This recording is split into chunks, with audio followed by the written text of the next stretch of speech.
Hello, this is my final speech. Throughout the semester, any of these projects I've done, I've kind of spoke on a lot of the can we trust the media and politics in general, but without really choosing a side. I'm going to do the same here.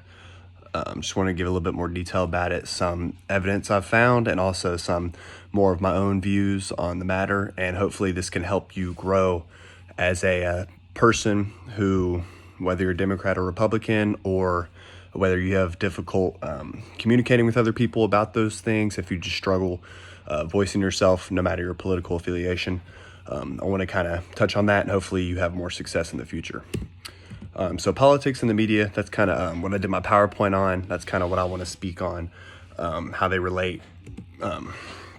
So I think we can all agree that Americans are losing trust in the media.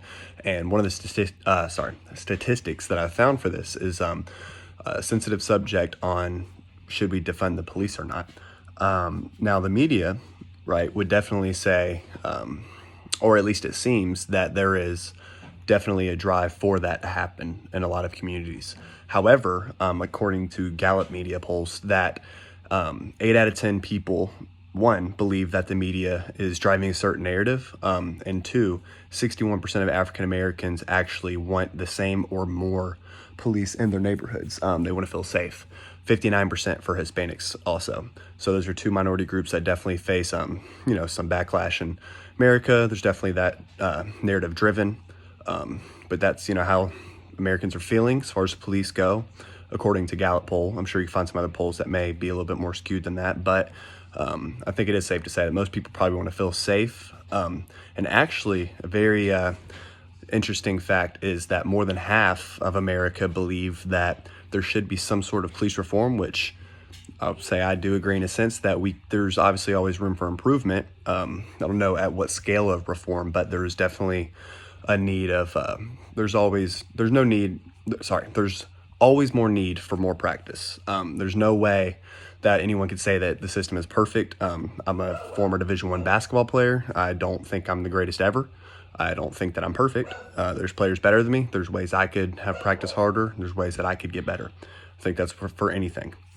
Next, some more stuff is what has really caused this division, according to the me and some other websites that I've seen, that political parties have definitely gone further away from each other. It's become more extreme on the left and right side, and newer innovations like social media, Instagram, Twitter, Facebook have really driven those things even further. People also, due to that, do not communicate as well anymore. They have the ability to say what's on their mind without facing any real danger, which can cause a lot of arguments. There's no sometimes things are censored, but it's also hard because it's freedom of speech, and technology hasn't really been around long enough to figure out a way to regulate that. So I think we're still in the baby phases of that, and I think that there's a lot of tension in America because we don't have set rules and regulations on how the media is controlled, especially social media and what people are allowed to do. So obviously the media will use what they see on social media to their advantage. These are huge corporations. They don't want to make less money. So everyone is going to, drive whatever narrative they want without coming across openly biased. They want to bring more people in, and so, in fact, will bring more revenue. So what can we do? I think we have to learn how to communicate in person better. Now, it's hard as adults to do this because we were raised a certain way, especially people of my age say we were raised. And then once we got into our teenage years, these social media platforms really started to pop off. And we're young. We don't know how to manage these things. It's hard to control our emotions, which is fine. But we have to learn, again, how to regulate these things. So another thing is that we really rely on news sources to tell us what to believe far too often. As someone who tries to keep an open mind, I think it is important that we, whether you're conservative or whether you're on the right side or the left side, I think that it's important to still do research on the other side that you don't affiliate with. because one, if you're Republican and you're always watching Republican stuff, you're going to go deeper down that path, and you're going to find yourself going more right wing, maybe more than you even really wanted to.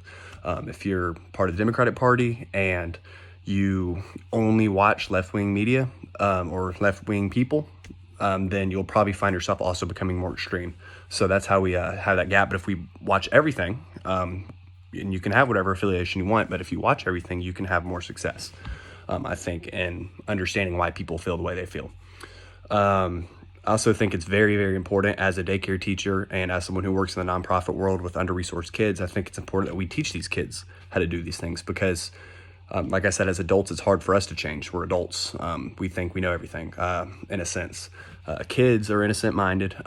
They're going to grow in the way that they're taught. So I think it is a chance for us to recognize that and to help them grow, to help and not to drive them a certain way. That's the main key. I think it's important for everyone to have an open mind. They can commit to political party, but they should be confident in that and knowing that if someone has a different opinion than them, then it is okay, and try to find some common ground on some level. A little bit about me, just real quick, that is how I am in this nonprofit world. I lean a certain way, and the other guy, he leans a different way. We talk all the time about it. We both have the same goals in this nonprofit. We want to help kids get better. We want to help them find their passions, and we're two guys on different ends of the spectrum as far as political party goes, and it doesn't matter. I mean, we still have the same goals. So that's what I encourage you to do. Don't let politics divide you at all. So with that being said, that is my final pitch to you. Just please keep an open mind.